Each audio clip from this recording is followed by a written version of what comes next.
It happened on a night like this one. I was coming home late from work and the road was deserted, just an endless stretch of dark, empty street. I don't even remember what had me so tense. It was one of those nights where the silence itself feels loud. Then, as if out of nowhere, I noticed a figure up ahead, standing on the side of the road right under a streetlight. It was a man, tall and unnaturally thin, dressed in an old-fashioned suit. His face was hidden in shadows, but his posture, it was like he'd been waiting just for me. I thought about speeding up, passing him, but as I got closer, he raised his arm and pointed directly at me. The hair on the back of my neck stood up. I don't know why, but something about his gesture felt personal, intentional.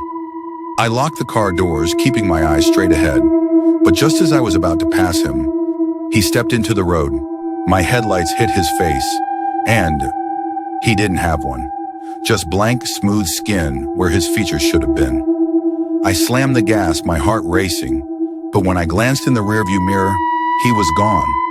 I thought I'd imagined it all, maybe a shadow or a trick of the light.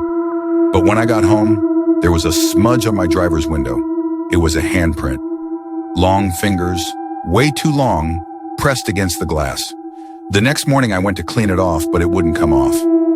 And each night since, that handprint has moved a little closer to the driver's seat and moved faster from area. After that night, I couldn't shake the feeling that I was being watched.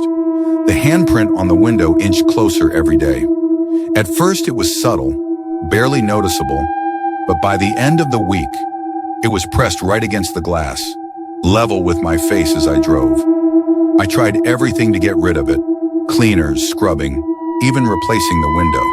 But every morning, it was back, perfectly imprinted as if someone, or something, was marking its territory. Friends started noticing the change in me. I looked tired, they said, but how could I sleep when I knew it was getting closer? One night, I couldn't take it anymore. I decided to face it. I parked in the same spot on that deserted road where I'd seen the figure, turned off the engine, and waited. Minutes ticked by, then an hour, and just when I started to think I was imagining it all, I saw him in the rearview mirror. The faceless man was standing just behind my car, motionless, his blank face somehow watching me.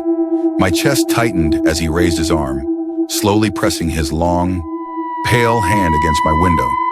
This time, I heard it, the faint sound of skin on glass, dragging as his fingers traced a line across the window toward the door handle. I tried to move, to lock the door, but my hands felt glued to the wheel. With a hollow, empty sound, the door unlocked by itself. The handle began to turn, and in a panic, I closed my eyes, praying it was all just a nightmare. When I opened them, he was gone. The road was empty, but the handprint? It's still there, and now every time I get into my car, I hear it. Faint, dragging footsteps that grow louder with each drive. No matter where I go, as if he's following me. Closer every day.